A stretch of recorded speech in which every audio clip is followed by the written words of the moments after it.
Hello my dear student, कैसे हैं आप सभी। मैं सौरभ आप सभी का हमारे YouTube channel Indian education academy by Saurabh sir पर हार्दिक स्वागत करता हूं। आशा करता हूं आप लोग स्वस्थ होंगे, मस्त होंगे, जबरदस्त होंगे। जैसा कि आपको पता है कि हमारे टेंस की क्लासेस चल रही है। टेंस में हम प्रेजेंट इंडेफिनिट कंप्लीट कर चुके हैं, उसका यूज हमने कल कंप्लीट कर लिया था। आज हम नेक्स्ट आगे बढ़ने जा रहे हैं, प्रेजेंट कंटिन्यूअस टेंस के बारे में सीखने जा रहे हैं। चलिए भाई, तो इसमें सीखते हैं कि प्रेजेंट कंटिन्यूअस टेंस क्या है। जैसा कि मैंने आपको स्टार्टिंग में बताया था टेंस चैप्टर में कि हम जो कंटिन्यूअस होता है वो बताता है कि कोई एक्शन इज गोइंग ऑन, कोई एक्शन है जो क्या कह रहा है प्रेजेंट टाइम में भी चल रहा होगा, उसे बताने के लिए हम क्या यूज करते हैं, प्रेजेंट कंटिन्यूअस टेंस यूज करते हैं। चलिए भाई, तो समझते हैं कि आखिर में प्रेजेंट कंटिन्यूअस टेंस होता क्या है, क्या इसकी पहचान है। तो मैं आपको पता है कि मैं हिंदी मीडियम और इंग्लिश मीडियम दोनों के हिसाब से पढ़ा रहा हूँ, जिससे कि आप लोग ट्रांसलेशन करना भी सीख जाएं, इसीलिए मैं इस तरीके से आपको पढ़ा रहा हूँ। चलिए भाई, तो सबसे पहले हम पहचान लिखते हैं कि प्रेजेंट कंटिन्यूअस जो टेंस होता है आखिर इसकी पहचान क्या होती है। तो लिखिएगा भाई, साथ में नोट करेंगे, साथ में आप लोग मुझे बताइए कि मेरी आवाज, मेरी वीडियो एंड आपको मेरी राइटिंग तीनों चीजें क्लियर है या नहीं। अगर तीनों चीजें क्लियर है तो कमेंट बॉक्स में कमेंट कर दीजिए एवरीथिंग इज ओके सर। अगर कोई भी चीज समझ में नहीं आती तो आप कहें sir writing is not clear, ठीक है भाई, या वॉइस इज नॉट क्लियर। चलिए भाई, हम बात करते हैं प्रेजेंट कंटिन्यूअस टेंस की पहचान की। जो हमारा सेंटेंस होगा उसके वाक्य में ऐसा क्या आना चाहिए जिससे हम पहचान जाए कि ये हमारा क्या है, प्रेजेंट कंटिन्यूअस टेंस है। तो हिंदी मीडियम वाले स्टूडेंट्स ध्यान से सुनिएगा, वाक्य के अंत में क्या होना चाहिए, वाक्य के अंत में रहा है कॉमा रही है, रहे हैं। वाक्य के अंत में रहा है, रही है, कॉमा रहे हैं आदि शब्द आते हैं, आदि शब्द आते हैं, ठीक है। तो उसे हम क्या कहेंगे, आते हैं, तो उसे हम प्रेजेंट कंटिन्यूअस टेंस कहेंगे। तो उसे प्रेजेंट कंटिन्यूअस,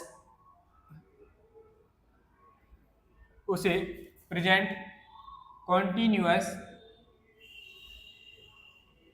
उसे प्रेजेंट कॉन्टिन्यूअस टेंस कहेंगे, टेंस कहते हैं।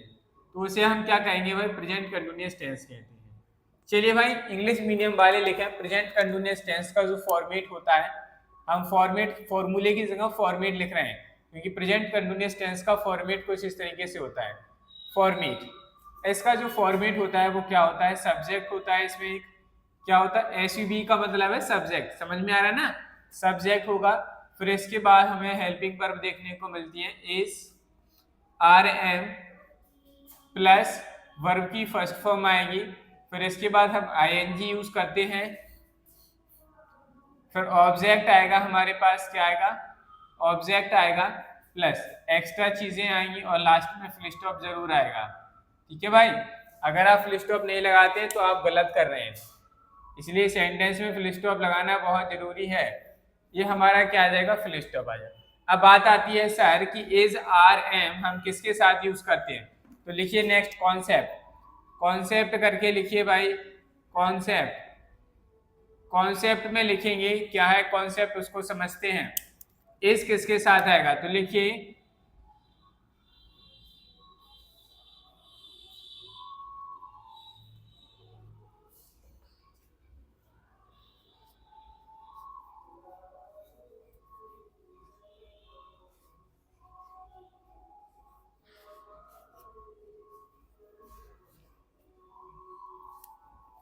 चलिए भाई, तो लिखेंगे क्या, लिखेंगे कि इस आर एम किसके आता है।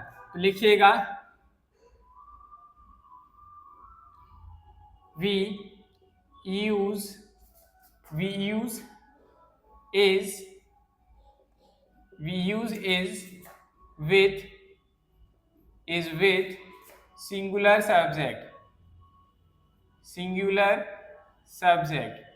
जो हमारे सिंगुलर सब्जेक्ट होते हैं उसके साथ हम क्या यूज करते हैं, इज यूज करेंगे। हिंदी मीडियम वाले लिखेंगे सिंगुलर सब्जेक्ट के साथ, सिंगुलर सब्जेक्ट के साथ, सिंगुलर सब्जेक्ट के साथ इज हेल्पिंग वर्ब आदि के साथ इज लगाते हैं। क्या लिखेंगे भाई, के साथ इज लगाते हैं, इज लगाते हैं। समझ में आई बात। चलिए नेक्स्ट कॉन्सेप्ट लिखिए। जैसे अगर मैं कहूं, इसी के आगे ऐड कर लीजिए, बार बार क्यों वाला लिखना, एंड बी यूज, चलो अब अगला ही कॉन्सेप्ट हो, क्योंकि हिंदी इंग्लिश दोनों लिख चुका है। नेक्स्ट कॉन्सेप्ट है वी यूज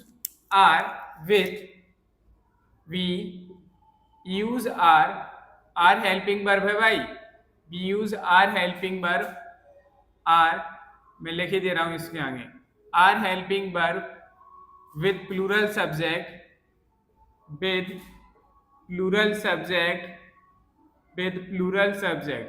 अब इसमें थोड़ा समझने वाली चीज है। प्लूरल सब्जेक्ट के साथ तो करते हैं, लेकिन उसमें हमारा क्या क्या होना चाहिए? यू होना चाहिए, दे होना चाहिए, ठीक है, वी होना चाहिए, लेकिन इसमें आई नहीं आता। आई के साथ हम यहाँ आर यूज नहीं करेंगे, याद रखिएगा।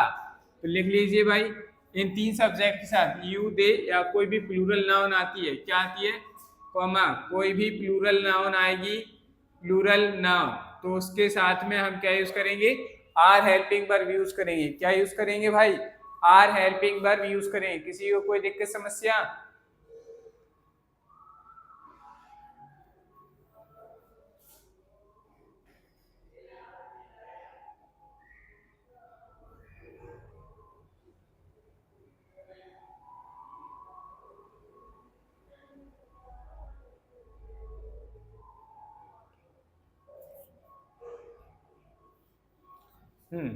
क्या लगाएंगे? आर यूज करेंगे। तो लिखिए भाई, हिंदी मीडियम वाले लिखेंगे,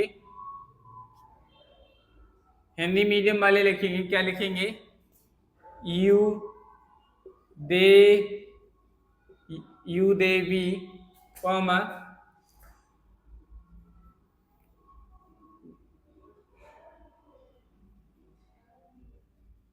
बहुवचन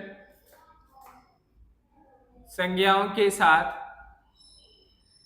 बहुवचन संज्ञाओं के साथ आर लगाते हैं। क्या लिखेंगे? बहुवचन संज्ञाओं के साथ आर लगाते हैं। इन सभी के साथ हम क्या लगाएंगे? आर लगाएंगे। नेक्स्ट कॉन्सेप्ट लिखिए भाई, कॉन्सेप्ट नंबर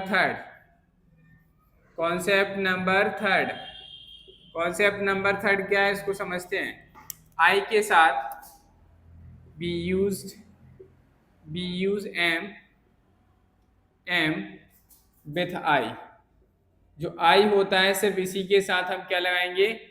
विथ आई के साथ ही क्या आता है? एम। तो लिखिएगा प्रेजेंट, इसमें आई के साथ एम ही लगाएंगे, आई के साथ एम लगाते हैं, आई के साथ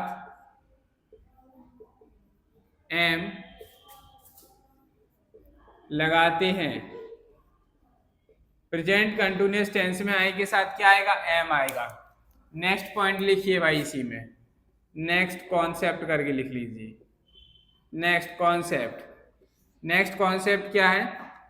वर्ब लिखिए, वर्ब के साथ आईएनजी लगाते हैं, वर्ब के साथ आईएनजी लगाते हैं। इंग्लिश मीडियम वाले लिखेंगे adding ING with verb, adding ING with the base form of verb, with the base form of verb का मतलब वर्ब की first form. Adding ING with the base form of verb, verb का जो first form होता है उसके साथ हम क्या लगाएंगे? आईएनजी ऐड करते हैं। समझ में आई बात? चलो भाई, समझ में आ गई सारी बात, सारा कॉन्सेप्ट समझ में आ गया। चलिए अब बात करते हैं एग्जांपल्स की। जैसे मैंने लिखा,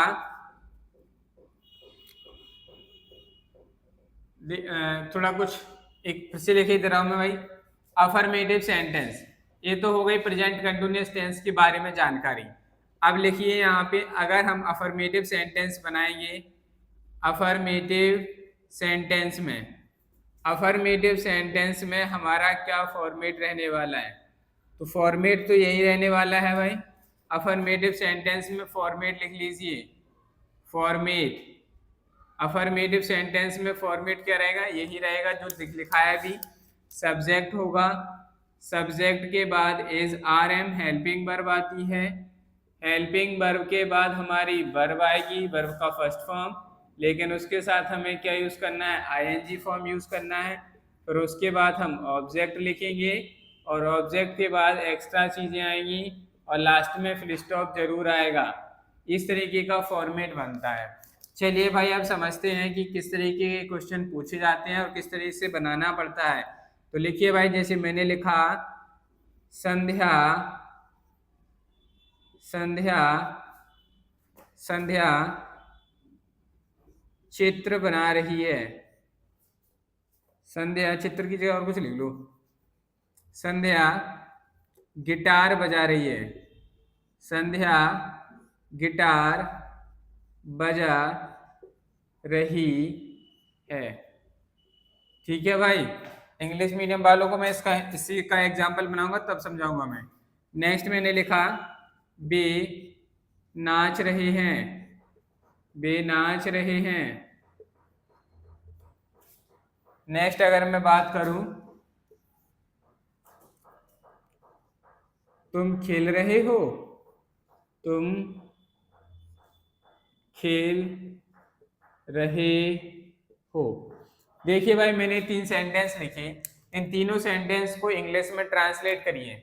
अगर आप इन तीनों सेंटेंस को इंग्लिश में ट्रांसलेट कर पा रहे हैं, दैट मीन्स क्या हुआ कि आपको जो इतना कुछ बताया गया है आपको समझ में आ गया। अगर आप नहीं समझ पाए तो आपने गड़बड़ की। ठीक है, ठीक है भाई।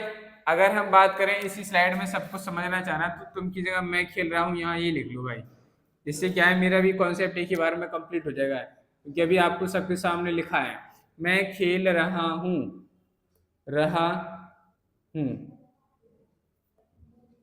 मैं खेल रहा हूँ। मैंने इसमें लिखा है रहा है, रही है, रही है। इसमें एक और चीज ऐड कर लो, रहा हूँ। क्या ऐड कर लो, रहा हूँ। इस चीज को और ऐड कर लो। ये सारे वर्ड्स हैं। अब हमें इन तीनों सेंटेंस को हिंदी से इंग्लिश में ट्रांसलेट करना है। अगर हम ऐसा कर पाते हैं, दैट्स वाई हम कह सकते हैं कि हम इंग्लिश को भी हिंदी में ट्रांसलेट कर पाएंगे। चलिए भाई समझते हैं। हमारा जब भी कोई सेंटेंस आप हिंदी से इंग्लिश में बनाते हैं, हिंदी से इंग्लिश में जब आप सेंटेंस बना रहे होते हैं तो हमारा एक टारगेट होना चाहिए कि हमें सबसे पहले सब्जेक्ट पता करना आना चाहिए। मैंने आपको पिछली क्लासेस में भी बार बार बताया कि हम सब्जेक्ट इस तरीके से फाइंड आउट करते हैं। आशा करता हूं कि आपको सब्जेक्ट फाइंड आउट करना आता होगा। अगर आपको सब्जेक्ट फाइंड आउट करना आता है तो मुझे बताइए कि इस सेंटेंस में सब्जेक्ट क्या है। तो आपने क्या किया, आपने हु से क्वेश्चन पूछा। हिंदी में क्वेश्चन लिखा है तो हमने कौन से क्वेश्चन पूछा, या हमने पूछा कि बताइए कि सेंटेंस में किसकी बात चल रही है, तो आपने कहा सर संध्या की बात हो रही है। तो संध्या हमारा क्या बन गया, सब्जेक्ट बन गया। जिस सेंटेंस में जिस इंसान की बात चलती है वही हमारा क्या होता है, सब्जेक्ट होता है। तो सब्जेक्ट क्या है भाई, संध्या है। तो हमने लिखा संध्या। क्या लिख लिया, संध्या। हमने लिखा संध्या क्या कर रही है, गिटार बजा रही है। देखो हम प्रेजेंट इंडेफिनिट टेंस, मतलब क्या हुआ कि जैसे अभी आपने देखा कि संध्या क्या करे, गिटार। तो बढ़िया वो गिटार लिए थे, ऐसी बजा रही है, मतलब आपके सामने काम चल रहा है। काम चल रहा है तो कौन सा टेंस हो गया, प्रेजेंट कंटिन्यूअस। आपके सामने वर्तमान समय में कोई काम चल रहा है, उसे हमने क्या कहा, प्रेजेंट कंटिन्यूअस टेंस का। अगर वो प्रेजेंट कंटिन्यूअस टेंस में है तो हेल्पिंग वर्ब क्या आएगी, सब्जेक्ट के अकॉर्डिंग हेल्पिंग वर्ब आएगी, इज आर एम में से। तो सिंगुलर सब्जेक्ट के साथ हम कौन सी हेल्पिंग वर्ब यूज करते हैं, देखो भाई मैंने लिखा है is with singular subject. Singular subject के साथ हम क्या यूज करेंगे, इज यूज करेंगे। तो संध्या यहाँ क्या है, सिंगुलर है, तो संध्या के साथ यहाँ क्या आ जाएगा, इज आ जाएगा। चलो भाई, क्या कर रही है, बजा रही है। देखो भाई रहा रही से पहले जो आता है वो वर्ब होती है। क्या होती है, वो वर्ब होती है। देखो बजाना, एक तो रिंग मीन्स भी बजाना होता है, प्ले मीन्स भी बजाना होता है। जब आप गिटार मिटार वगैरह जो म्यूजिकल इंस्ट्रूमेंट होते हैं इन्हें प्ले किया जाता है। क्या किया जाता है, प्ले। जब भी आप किसी म्यूजिकल इंस्ट्रूमेंट को बजाते हैं तो उसे प्ले किया जाता है, नॉट रिंग। रिंग नहीं होता है, वहां हम प्ले वर्ब यूज करते हैं बजाना के लिए। तो हमारा यहाँ क्या आया, बजाना की स्पेलिंग हो गई प्ले। प्ले मीन्स तो बजाना होता है, लेकिन ये तो वर्ब की फर्स्ट फॉर्म है। इसमें हमें क्या ऐड करना है, आईएनजी ऐड करना है। देखो भाई लिखा है adding ING with the base form of a verb. तो यहाँ क्या हो जाएगा, प्लेइंग हो जाएगा। क्या हो जाएगा, प्लेइंग हो जाएगा। संध्या इज प्लेइंग। अब क्या बजा रही है, गिटार। मैंने आपको बताया था किसी भी म्यूजिकल इंस्ट्रूमेंट का नाम आता है तो उससे पहले हम कौन सा आर्टिकल यूज करते हैं, बताइए भाई। आर्टिकल्स में पढ़ा चुका हूं कि नहीं, तो ये सारी चीजें याद रखनी है। टेंस एक ऐसा टॉपिक है जिसमें हम अभी तक जितना कुछ पढ़ गए हैं सभी की यूज होता है। सभी की मदद लेता है वो। तो गिटार है हमारा एक स्पेसिफिक म्यूजिकल इंस्ट्रूमेंट है, इसलिए इससे पहले क्या लगाएंगे, द लगाएंगे। तो संध्या इज प्लेइंग द गिटार, क्या आ जाएगा, द गिटार का फर्स्ट लेटर इज कैपिटल रहेगा, बाकी सारे स्मॉल, और ये हमारा सेंटेंस बनकर तैयार हो गया।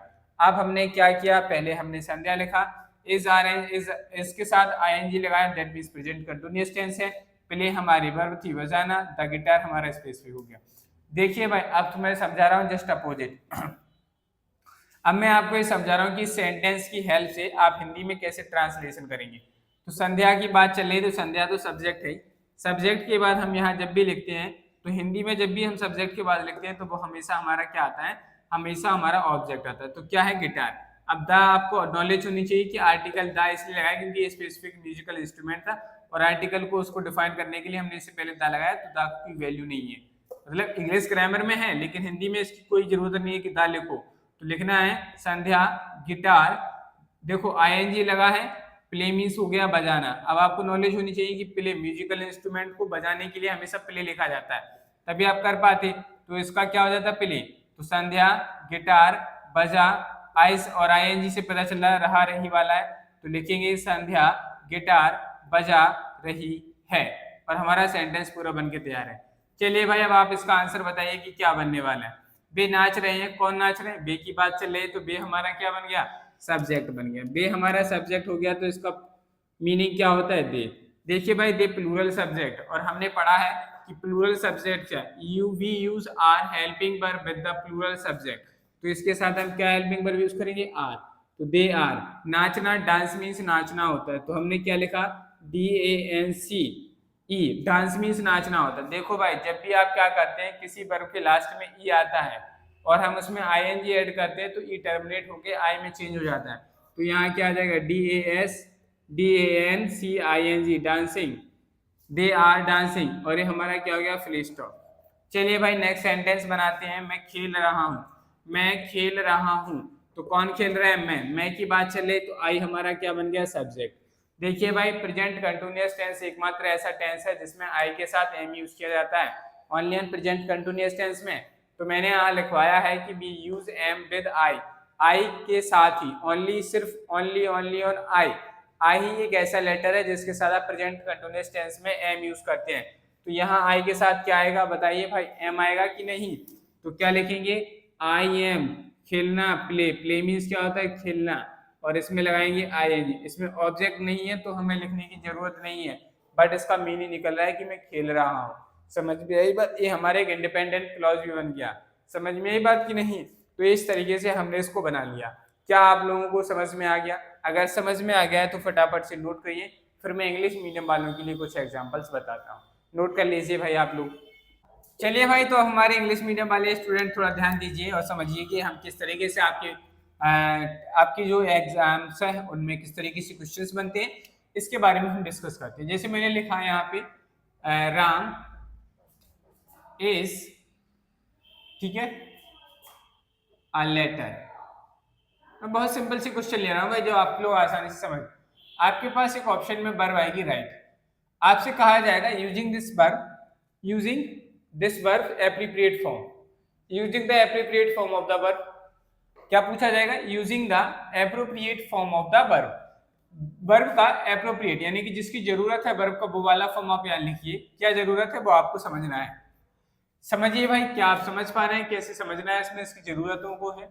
जैसे मैंने लिखा है you dash, you are dash,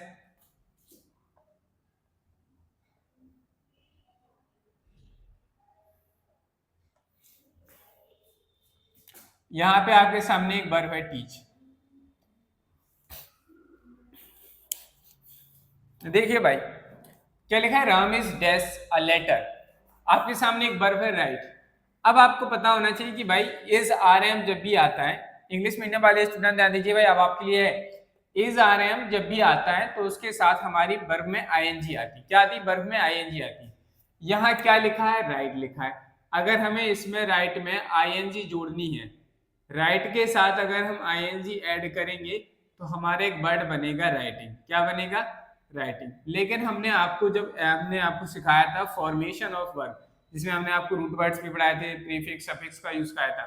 तो हमने सिखाया था कि जब आई और ई और आई जब मिलते हैं तो ई हट जाता है और आई आ जाता है, तो क्या हो जाएगा, राइटिंग। तो इस तरीके से हमारे पास राइटिंग वर्ब बनी, और यहाँ क्या आ जाएगा, हमारा यही राइटिंग हमारा यहाँ पे क्या हो जाएगा, सही हो जाएगा। तो इस तरीके से हमें यहाँ पे वर्ब का सही फॉर्म फिल करना था, और हमारी यहाँ पे सही वर्ब क्या हो जाएगी, राइटिंग। समझ में आया कि नहीं भाई आप लोगों को मैंने जो चीज बताई? चलिए भाई, अब हमें बताइए इसी तरीके से नेक्स्ट वाले क्वेश्चन में क्या राइट आंसर होने वाला है। नेक्स्ट वाले क्वेश्चन में क्या आंसर सही हो जाएगा, you are dash teach. Teach हमारी वर्ब की फर्स्ट फॉर्म है, इसमें आईएनजी लगा दीजिए, इसमें लगाने के बाद कोई चीज नहीं आएगा, तो ये क्या हो जाएगा, टीचिंग। क्या आप लोगों को ये दिख रहा है कि नहीं, बता दीजिए भाई। किसी को कोई दिक्कत समस्या हो तो बता दिया करो भाई।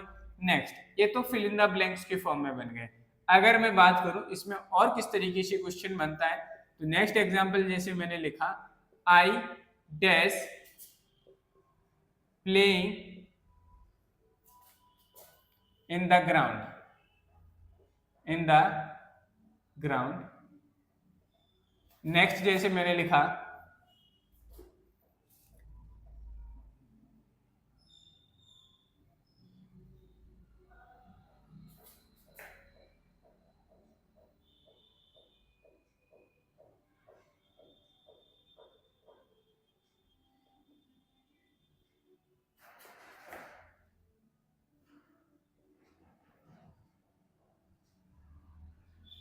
देखिए भाई मैंने आपके सामने ये लिखी है। अब आपको बताना है कि हमारा यहाँ पे क्या सही आंसर होने वाला है। जैसे लिखा है dash I playing in the ground, में ग्राउंड में खेल रहा हूँ। तो अब आपको समझना है कि यहाँ पे वर्ब के साथ आईएनजी आया हुआ है, दैट मीन्स हमें प्रेजेंट कंटिन्यूअस टेंस बनाना है, और एसआरएम आएगा। अब एसआरएम आएगा तो हमें बताइए कि आई के साथ यहाँ क्या आएगा, एम आएगा बेसिकली, आएगा कि नहीं। तो आपको यहाँ क्या फिल करना है, एम यूज करना है। ये जरूरी नहीं है कि इंग्लिश मीडियम के स्टूडेंट्स के एग्जाम्स में ही आए, हिंदी मीडियम वालों के भी एग्जाम्स में भी आ सकता है, लेकिन आपको समझना दोनों चीजें हैं। हिंदी मीडियम वालों को जो पढ़ाया जा रहा है वो इंग्लिश मीडियम वालों को भी समझना है, जो इंग्लिश मीडियम वालों को पढ़ाया जा रहा है वो हिंदी मीडियम वालों को भी समझना है। और जो लोग ट्रांसलेशन करना सीखना चाहते हैं वो जरूर इस पूरी चीजों को सीखिए। जो कॉम्पिटेटिव एग्जाम्स की तैयारी कर रहे हैं वो भी जरूर सीखें भाई, क्योंकि इस तरीके के क्वेश्चंस वहां पे भी बनते हैं। कभी कभी ऐसे ऐसे क्वेश्चन पूछे जाते हैं जो हमारे लिए बहुत ही आसान होते हैं, लेकिन हमें नॉलेज नहीं होती तो हम गड़बड़ कर देते, इसलिए आप समझिए भाई। तो क्या हो जाएगा, दे के साथ प्लूरल सब्जेक्ट पेंटिंग वर्ब के साथ आएंगे तो लिखेंगे क्या, दे आर। एक तो इस तरीके से। अब बात करते हैं एरर्स के फॉर्म में। अगर हमसे एरर बनता है तो किस तरीके का एरर बनता है, नेक्स्ट एग्जांपल की बात करूं मैं, एरर्स की बात करना है तो मैंने लिखा है, जैसे यहाँ पे लिखा मैंने सी। अब आपसे पूछा जाएगा यहाँ इज है, क्या लिखा है, इज आएगा कि आर आएगा, सी इज या आर कमिंग, सी इज या आर कमिंग हेयर। आपको बताना है कि यहाँ क्या आने वाला है। जैसे मैं अगर बात करूं नेक्स्ट क्वेश्चन की, जैसे मैंने लिखा है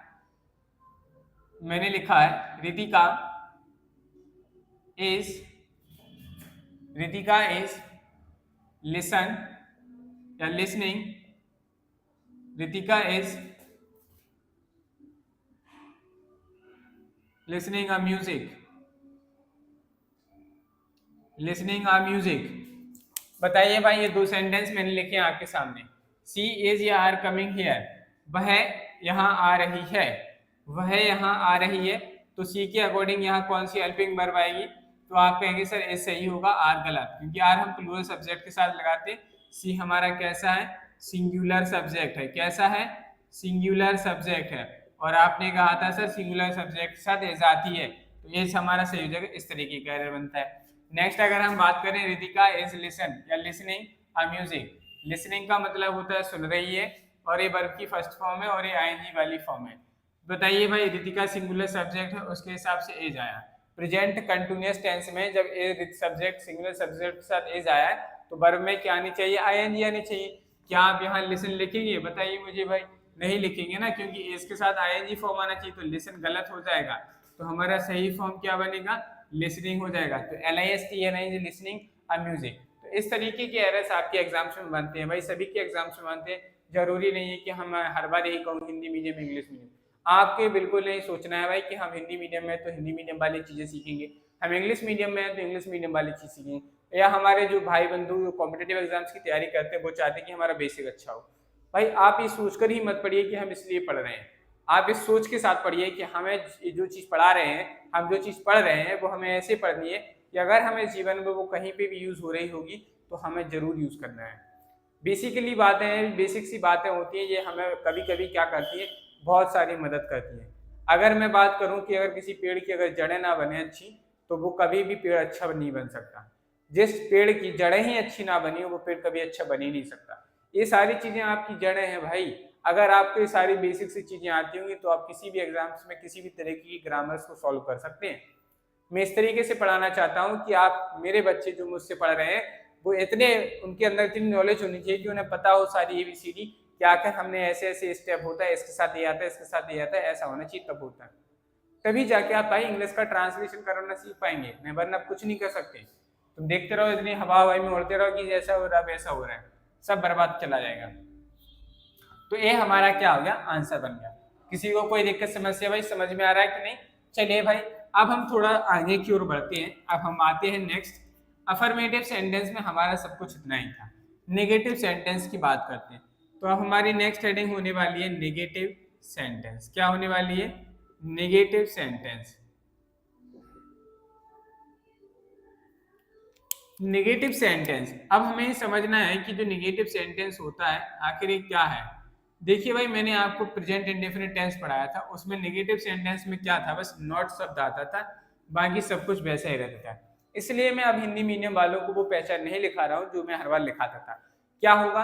प्रेजेंट कंटिन्यूअस टेंस क्या है? वाक्य के अंत में रहा है, रही है, रहा हूँ, रहे आदि शब्द आते, तथा वाक्य के बीच में हमें एक शब्द और देखने को मिल जाता है, नहीं। तो अब आप हिंदी मीडियम वालों को भी ऐसी हैबिट नहीं डालना है कि हर बार यही ऐसे पढ़ते रहो। थोड़ा चेंजेस लाना जरूरी होता है। जब तक चेंजेस नहीं आते तब तक हम कोई चीज सीखते नहीं है। तो आप लोग क्या करेंगे, नेगेटिव सेंटेंस आ गए, हम डायरेक्ट फॉर्मेट पे जाएंगे। किस पे जाएंगे? फॉर्मेट में। किसी को कोई दिक्कत तो नहीं है ना भाई? हम डायरेक्ट फॉर्मेट लिख रहे हैं, वरना कहो सर जी आप तो पता नहीं क्या कर रहे हैं। चलिए भाई, हम फॉर्मेट में मूव ऑन करते हैं। तो फॉर्मेट हमारा कहता है कि सर पहले सब्जेक्ट होगा, सब्जेक्ट के बाद इज, आर, एम, और फिर उसके बाद क्या आएगी? नॉट आएगी। नॉट जो आता है वो हेल्पिंग वर्ब के बाद ही आता है, प्लस हमारा क्या आएगा? वर्ब की फर्स्ट फॉर्म आएगी। इसके साथ हम ING यूज करेंगे।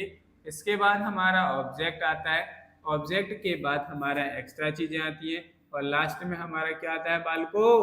Full stop. इसको भूलना नहीं है, जहां तुम फुल स्टॉप भूले वही तुम्हारी कहानी खत्म।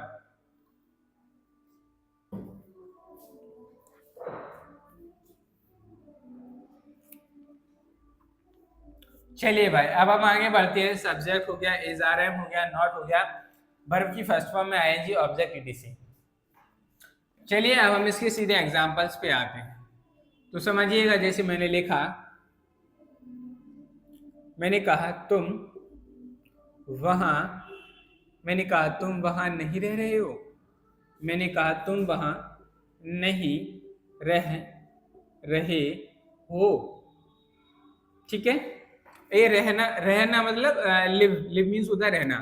तुम वहां नहीं रह रहे हो। जैसे मैंने दूसरा लिखा, वर्षा हो रही है, वर्षा नहीं हो रही है, वर्षा नहीं हो रही है, वर्षा नहीं हो रही है। नेक्स्ट अगर मैं बात करूं, मैंने कहा मैं नहीं पढ़ रहा हूं, मैं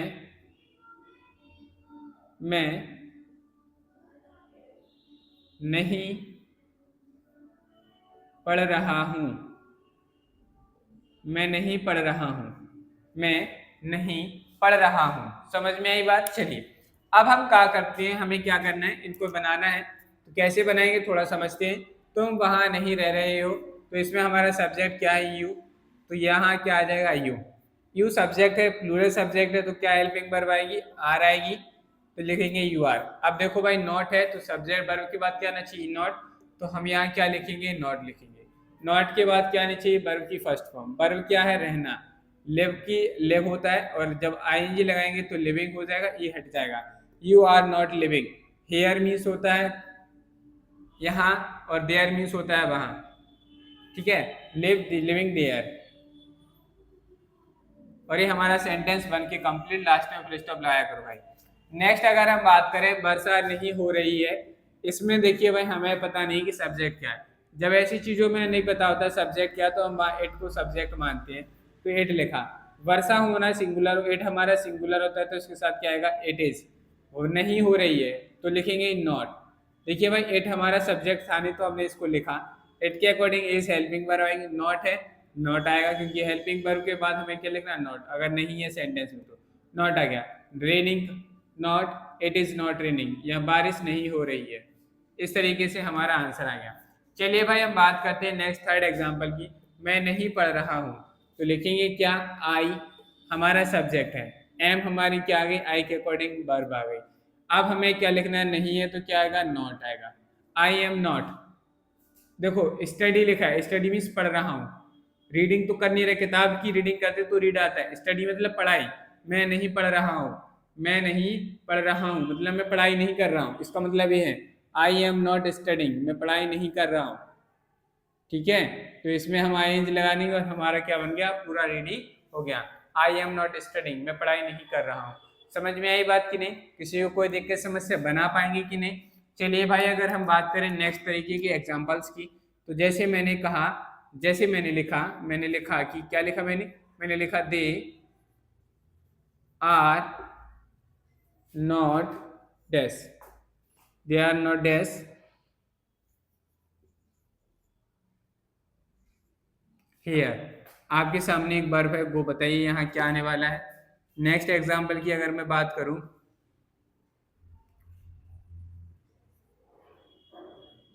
मैंने लिखा चिल्ड्रन, आप बताइएगा जरा क्या आएगा, इज या आर, प्ले या प्लेइंग,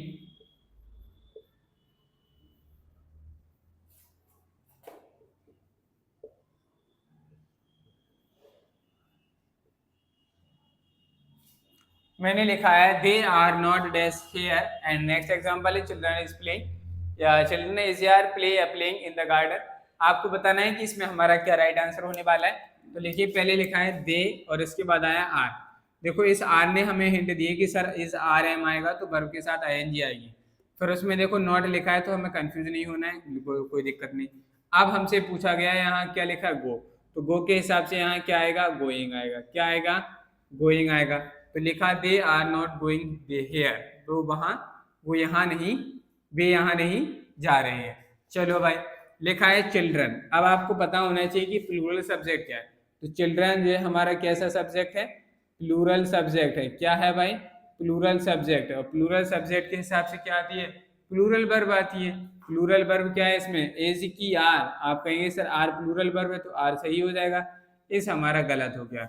अब अगर यहाँ आर सही है तो इस आर के अकॉर्डिंग प्ले होना चाहिए कि प्लेइंग होना चाहिए। आप कहेंगे सर प्रेजेंट कंटिन्यूअस टेंस में वर्ब के साथ आईएनजी आती है तो इसमें आईएनजी लगी, इसमें नहीं है तो ये गलत हो जाएगा। तो इस तरीके के हमारे टेस्ट पेपर में क्या बन जाते हैं, एरर बनते हैं। अगर हम बात करें सेंटेंस ट्रांसलेशन की, तो जैसे हमसे कहा जाएगा चेंज इनटू नेगेटिव, एक सेंटेंस लिख रहा हूं मैं, नेक्स्ट मैंने कहा थर्ड, जैसे मैंने लिखा क्या लिखा मैंने लिखा रीना इज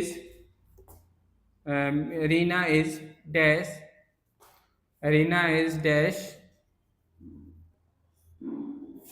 टेलिंग लाई। अब मैंने इसको कहा आपको नेगेटिव बनाइए, क्या लिख दिया मैंने, नेगेटिव।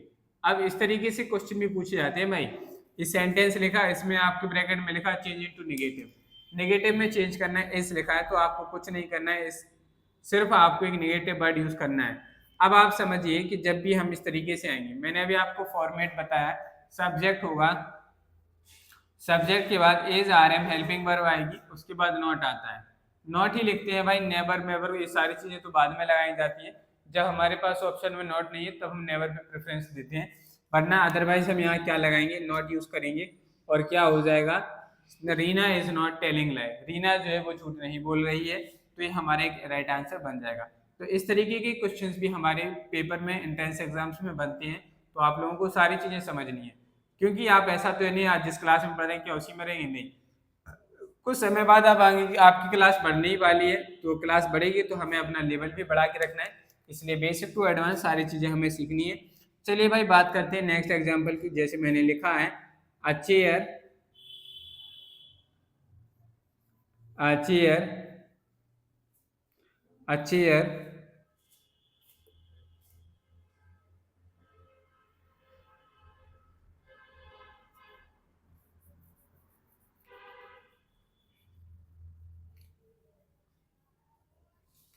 इसकी जगह ऐसे लिखिए the child is, the child is. अब आपसे पूछा गया यहाँ क्राइज आएगा, क्राई आएगा, क्राइंग आएगा। मैंने लिखा है द चाइल्ड इज या क्राइज, क्राई या क्राइंग। तो आपको पता है देखो यहाँ क्या आया है, इज आया है, तो इज के साथ वर्ब में क्या आनी चाहिए, आईएनजी किसके साथ लगी है, इसके साथ, तो ये हमारा करेक्ट हो जाए, बाकी ये दोनों क्या हो जाएंगे, रॉन्ग हो जाएंगे। किसी को कोई देख के समस्या बताइए भाई, नहीं है ना। चलिए अगर हम बात करें नेक्स्ट एग्जाम्पल की, तो मैं अब हिंदी में लिख रहा हूँ जिससे हमारे हिंदी मीडियम वाले स्टूडेंट्स भी समझ पाए। मैंने लिखा है तुम पतंग नहीं उड़ा रहे हो, तुम पतंग नहीं उड़ा रहे हो, तुम पतंग नहीं उड़ा रहे हो। चलिए भाई बनाइए आप लोग इसका। नेक्स्ट जैसे मैंने लिखा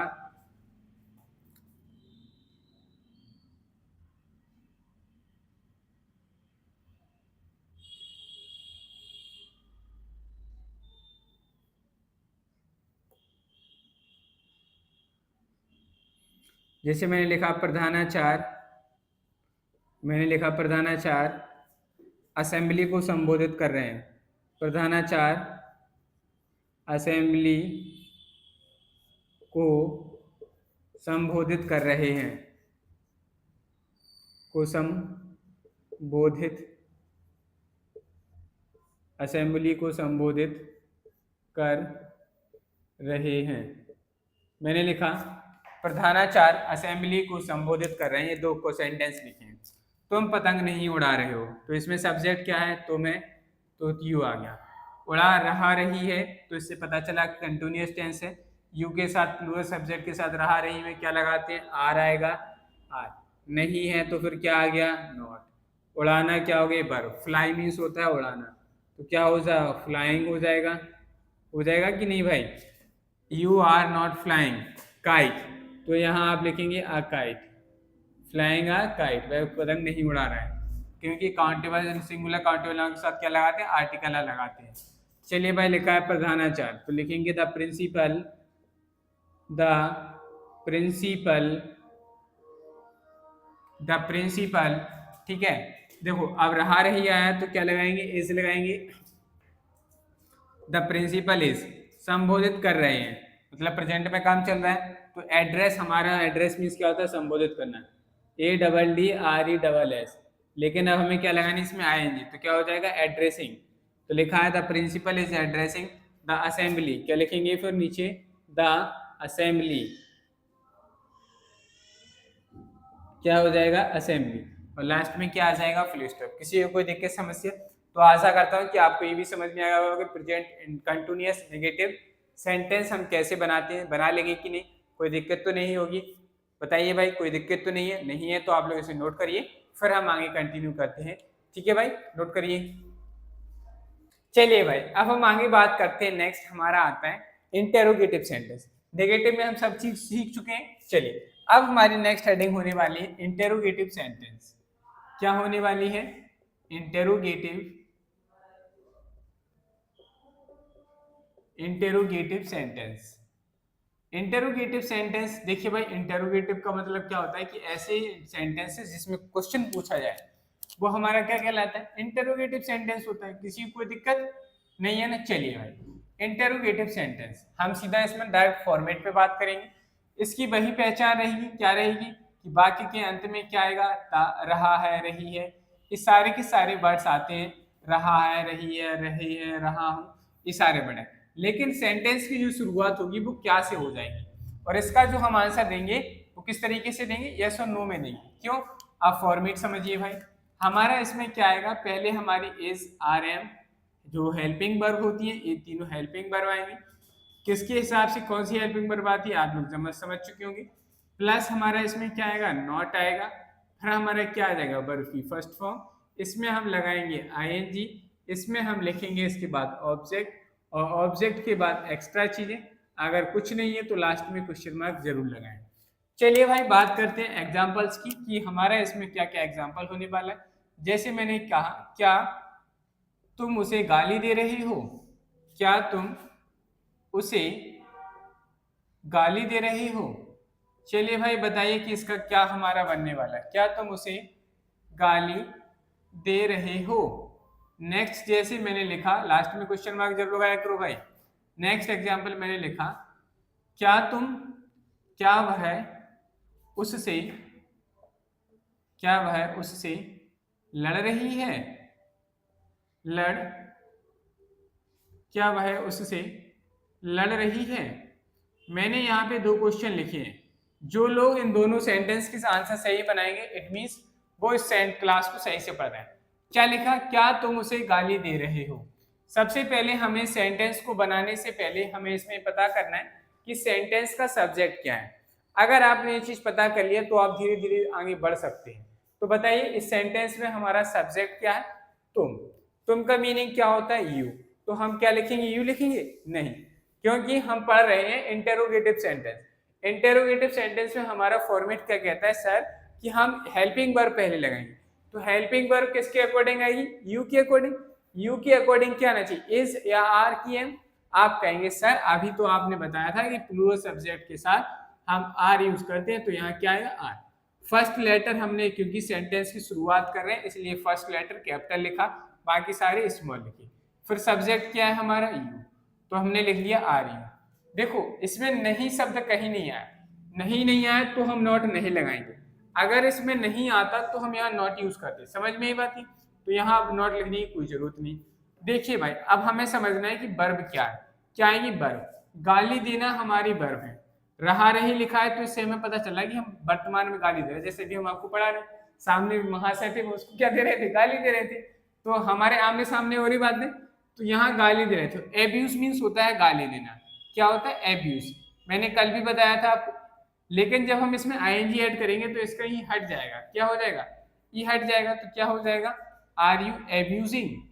ABUSING, एब्यूजिंग। उसे को क्या लिखेंगे? Him.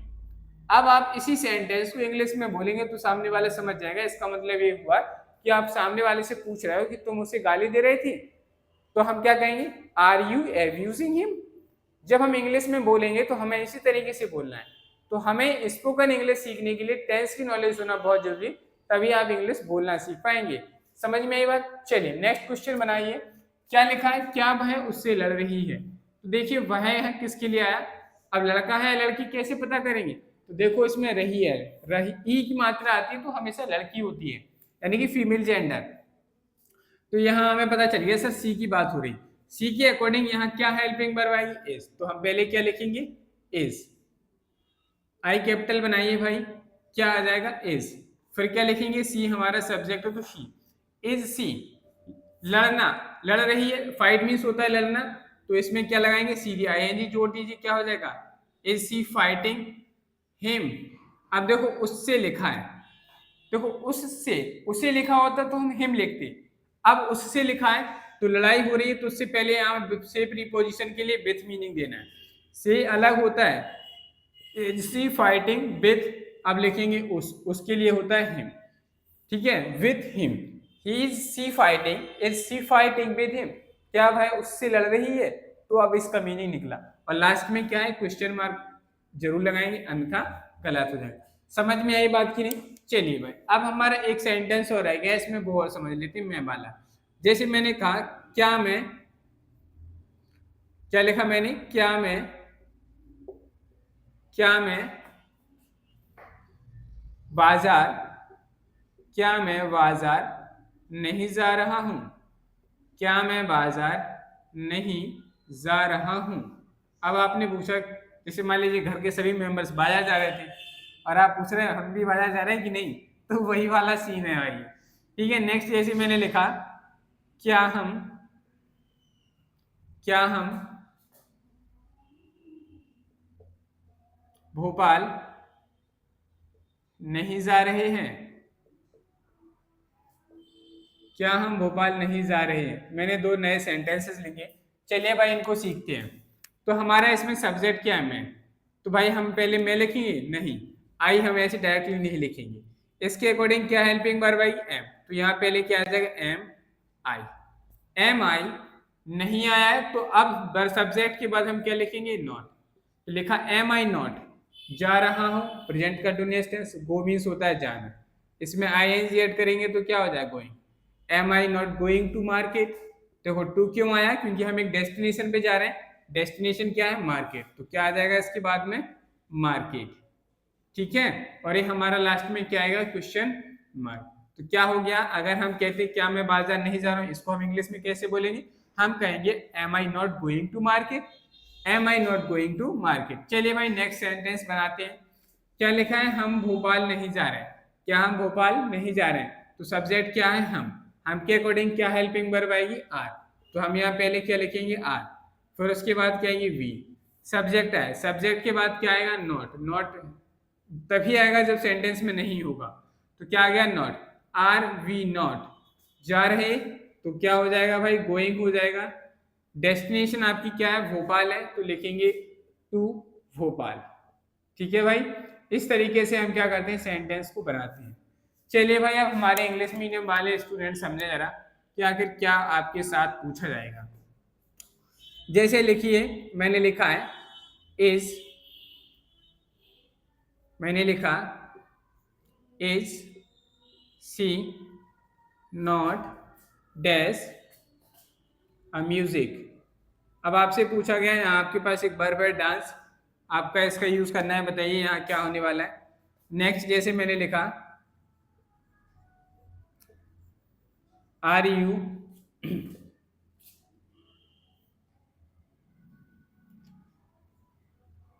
Are you telling lie, ठीक है भाई। हाँ, यहाँ पे हमारी वर्ब क्या हो गई टेल हो गई, ठीक है। आपको बताना है इसका सही यूज क्या होने वाला है। अगर मैं बात करूं नेक्स्ट एग्जांपल की, जैसे मैंने लिखा डैश दे नॉट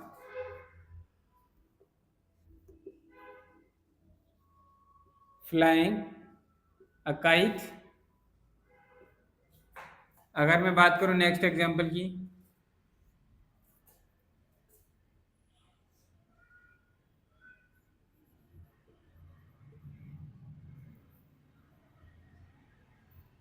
चिल्ड्रन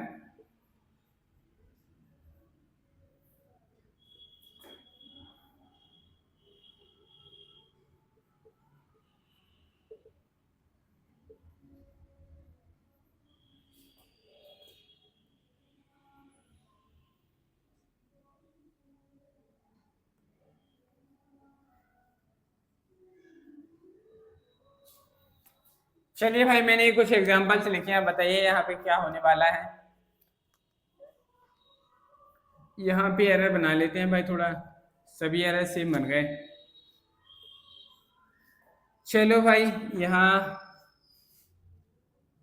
ठीक है, सारे के सारे प्रेजेंट कंटिन्यूअस में ही करने हैं। लिखा है is she not dash a music dance, verb हमारी क्या है डांस है, डांस के हिसाब से आपको यहाँ पे वर्ब का सही यूज करना है। देखिए यहाँ इज लगा हुआ है, क्या लगा है इज, तो हमें समझ जाना है कि सर प्रेजेंट कंटिन्यूअस टेंस है, इज आर एम के साथ वर्ब में आईएनजी आएगी, तो वर्ब क्या है डांस, डांस में आईएनजी लगाएंगे तो क्या बनेगा डांसिंग।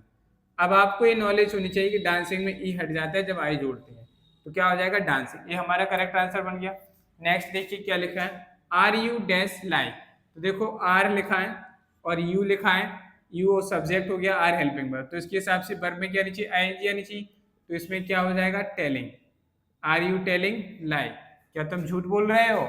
नेक्स्ट का they not flying a kite, क्या वे पतंग नहीं उड़ा रहे हैं, तो देखो नॉट लिखा है फ्लाइंग लिखा है, तो देखो अब हम कैसे पहचानेंगे कि यहाँ क्या आएगा, तो यहाँ लिखा है वर्ब की फर्स्ट फॉर्म प्लस आईएनजी आया है, वर्ब की फर्स्ट फॉर्म प्लस आईएनजी है, तो हम समझ गए सर प्रेजेंट कंटिन्यूअस में जाना है, प्रेजेंट कंटिन्यूअस में जाना है तो दे के हिसाब से क्या आएगा बताओ भाई, प्लूरल है सब्जेक्ट है तो क्या आएगा यहाँ पे आर हेल्पिंग वर्ब, तो हमारे यहाँ क्या आ गया are they not flying a kite, क्या वे पतंग नहीं उड़ा रहे हैं।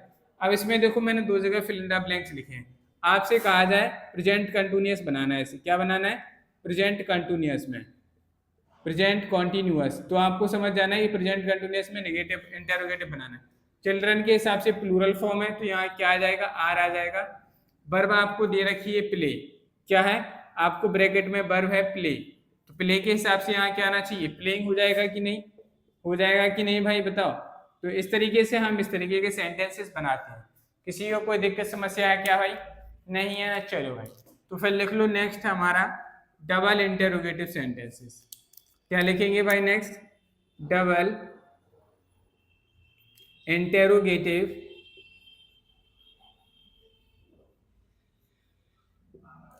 Double interrogative. देखो भाई मैं इसे इरेज कर रहा हूं, ठीक है, बाद में लिख लेना आप लोग, पहले इसको वीडियो को पॉज करके। Double interrogative sentences. Double interrogative sentence क्या होते हैं इसको समझ लेते हैं भाई। फॉर्मेट पे ही आएंगे भाई, हमारी सारी बातें क्या, प्रेजेंट कंटिन्यूअस की पहचान बाकी के अंत में रहा है, रही है, रहे हैं, रहा हूं, और हमारे बीच में क्या आ जाएंगे, क्या, क्यों, कैसे, सारे वर्ड आते हैं। आपको समझ जाना है कि हम क्या पूछ रहे हैं, कि हम डबल इंटरोगेटिव सेंटेंस पूछ रहे हैं। चलिए भाई इसका फॉर्मेट यहाँ लिखते हैं, क्योंकि उतनी जगह में बनना मुश्किल है, इसलिए हम यहाँ पे फॉर्मेट देखेंगे। तो सबसे पहले हमारे यहाँ पे क्या आ जाएंगे, क्वेश्चन वर्ड आ जाएंगे। क्या आ जाएंगे, क्वेश्चन वर्ड आएंगे। क्वेश्चन वर्ड क्या होते हैं मैं ऑलरेडी पहली कल की क्लास में लिखा चुका हूँ, वही सारे वर्ड।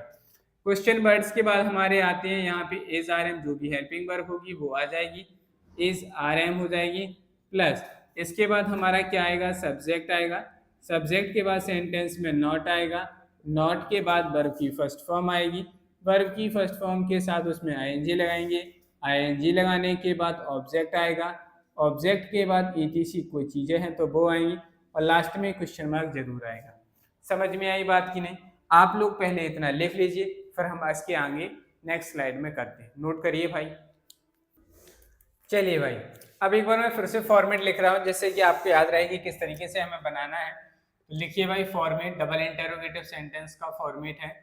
क्या फॉर्मेट होता है, हमारे क्वेश्चन वर्ड आती है, क्या आते हैं, क्वेश्चन वर्ड्स होते हैं हमारे, सबसे पहले क्वेश्चंस वर्ड, क्वेश्चन वर्ड्स होंगे। इसके बाद हमारी इज आर एम आएगी, इज आर एम के बाद हमारा क्या आएगा, सब्जेक्ट आएगा, सब्जेक्ट क्या आएगा भाई, सब्जेक्ट आएगा।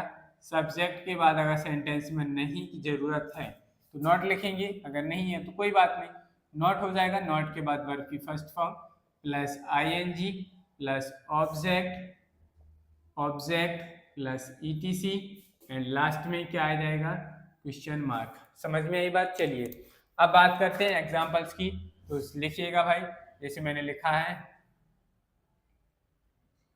लिखा है मैंने, तुम वहां क्यों नहीं जा रहे हो, तुम वहां क्यों नहीं जा रहे हो। जैसे मैंने कहा वह कहाँ रह रहा है, नेक्स्ट क्या लिखा मैंने, वह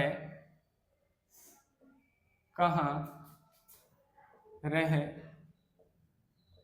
रहा है। चलिए भाई बनाते हैं इनको, तुम वहां क्यों नहीं जा रहे हो। तो सबसे पहले हमें क्या लिखना है, जब भी ऐसा सेंटेंस आएगा तो क्वेश्चन वर्ड लिखना है। क्वेश्चन वर्ड क्या है, वाई, क्यों को क्या कहते हैं, वाई, तो सबसे पहले यही आ जाएगा। अब हमें लिखना है हेल्पिंग वर्ब। हेल्पिंग वर्ब किसके अकॉर्डिंग है, सब्जेक्ट, सब्जेक्ट क्या है तुमको इंग्लिश में क्या कहते हैं, यू, यू क्या है, प्लूरल सब्जेक्ट, तो क्या आना चाहिए, आर, वाई आर, फिर क्या लिखेंगे, यू, वाई आर यू। अब नहीं आया तो क्या आएगा, नॉट, जाना हमारी वर्ब है तो क्या हो जाएगा, why are you not going. देखो भाई देयर, वहां क्यों नहीं जा रहे हो तो लिखेंगे देयर, और लास्ट में क्या आ जाएगा, क्वेश्चन मार्क। तो ये हमारा क्या बन गया, डबल इंटरोगेटिव सेंटेंस बनकर तैयार।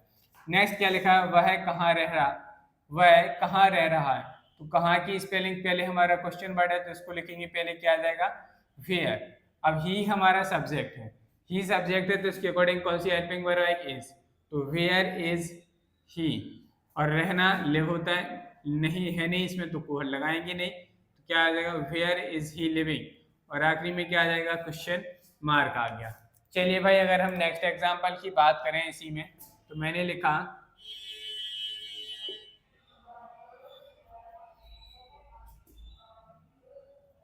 मैं कैसे यह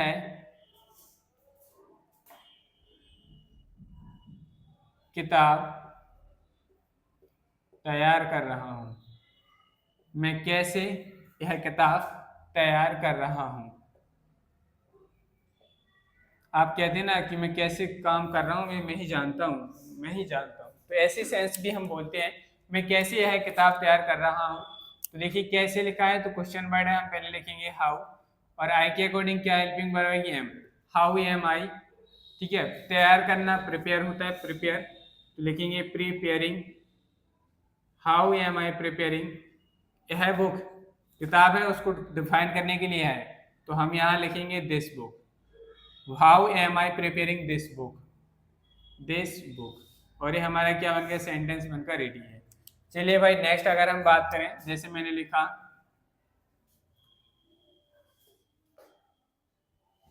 मैंने कहा हम क्या कर रहे हैं, हम क्या कर रहे हैं, हम क्या कर रहे हैं। तो इसमें हमारा क्या है, क्वेश्चन वर्ड है, क्वेश्चन वर्ड है, तो सबसे पहले क्या आ जाएगा, व्हाट। हम के अकॉर्डिंग क्या आएगा, are. What are you subject है, नॉट नहीं है तो नहीं लिखेंगे। कर रहे हैं, डू मीन्स का होता है करना, इसके साथ आएंगे रहेंगे क्या है, व्हाट आर यू डूइंग, तुम क्या कर रहे हो। आपने सुना होगा कोई भी तुमसे जब कुछ करते हो तो तुम कहने लगता है व्हाट आर यू डूइंग, क्या कर रहे हो। तो सेंटेंसेस कहाँ से बोल रहे हैं हम इंग्लिश में, जितने भी सेंटेंसेस बोल रहे हैं सब इन टेंस से ही बोल रहे हैं। इसीलिए आपको अगर टेंस सीख गए तो आप इंग्लिश में बोलना और अनुवाद करना, ट्रांसलेशन करना, दोनों चीजें सीख सकते हैं। इसीलिए टेंस को अच्छे से सीखो। चलो भाई अब थोड़ा इंग्लिश मीडियम के लिए बातें कर लेते हैं, वरना वो कहेंगे पता नहीं सब क्या कर रहे हैं। चलिए जैसे मैंने लिखा है इसी से एक क्वेश्चन बना लेते हैं।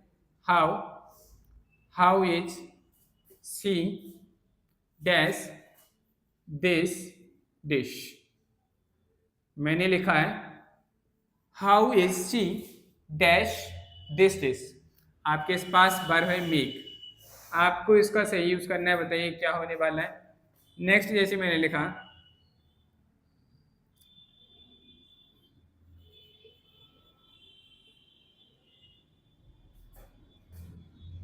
व्हाट यू राइटिंग इन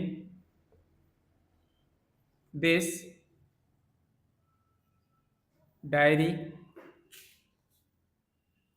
चलो भाई बताओ क्या आंसर होने वाला है। How is she dash this dish, make verb है, तुम यह डिश कैसे बना रही है। तो हम उसके बारे में पूछ रहे हैं मेक, तो मेक के साथ आईएनजी लगाएंगे। कैसे पता चला, क्योंकि यहाँ एज है, एज है तो क्या हो जाएगा making. How is she making this dish, यह डिश कैसे बना रही है, इसका मीनिंग हो गया। नेक्स्ट आया what dash you writing in this diary, तुम इस डायरी में क्या लिख रहे हो। तो मैंने कहा व्हाट आर यू राइटिंग, तो यहाँ क्या है आईएनजी आया, यू सब्जेक्ट है, प्लूरल सब्जेक्ट है, प्लूरल सब्जेक्ट के अकॉर्डिंग क्या आएगी, आर हेल्पिंग वर्ब आएगी, तो यहाँ हमारा क्या आ जाएगा, आर हमारा करेक्ट आंसर बन जाएगा। समझ में आई बात। एक तो इस तरीके से एरर बन गया। चलो भाई अब नेक्स्ट क्वेश्चन की बात करते हैं। जैसे मैंने कहा व्हाई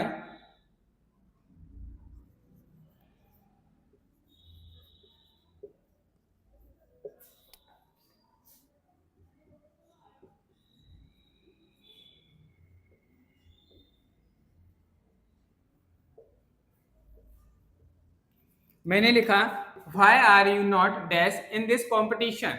आपके सामने वर्ब है पार्टिसिपेट, पार्टिसिपेट, आपके सामने वर्ब है पार्टिसिपेट, इसका सही फॉर्म आपको यूज करना है, बताइए क्या आंसर होने वाला है।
चलिए भाई, मैंने लिखा who is this match dash, आपके सामने वर्ब है विनिंग,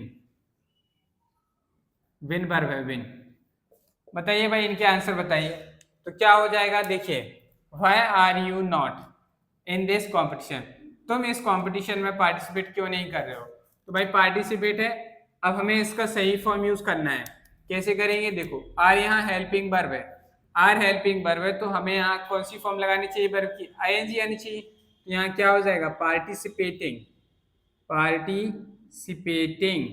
तो इस तरीके से हमारा आईएनजी फॉर्म बन के आ रही है। हु इज दिस मैच, यहाँ यह मैच कौन जीत रहा है, यह मैच कौन जीत रहा है, तो यह मैच विन के साथ क्या आ जाएगा, winning. Who is this match winning, ये भाई विनिंग की स्पेलिंग गलत हो गई, इसको सही लिखो, क्या हो जाएगा winning, WINNING winning. Who is this match winning, यह मैच कौन जीत रहा है। तो आपने देखा कि इस तरीके के सेंटेंस हम किसकी हेल्प से बना पा रहे हैं, टेंसेस की हेल्प से बना पा रहे हैं। अगर आपको अपनी जो भी बातें इंग्लिश स्पोकन इंग्लिश में सीखना होता है वो सारी के सारी हम टेंस की हेल्प से ही बनाते हैं।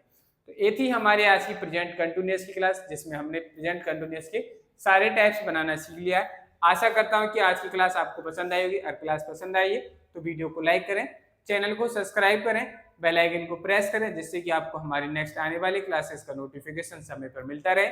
और वीडियोस को अपने फ्रेंड्स एंड फैमिली मेंबर के साथ जरूर शेयर करें, जिससे कि वो भी इन क्लासेस से जुड़कर अपनी इंग्लिश को इम्प्रूव कर सके। चलिए भाई, आगे हम पढ़ेंगे use of present continuous tense. आज के लिए इतना ही, मिलते हैं कल।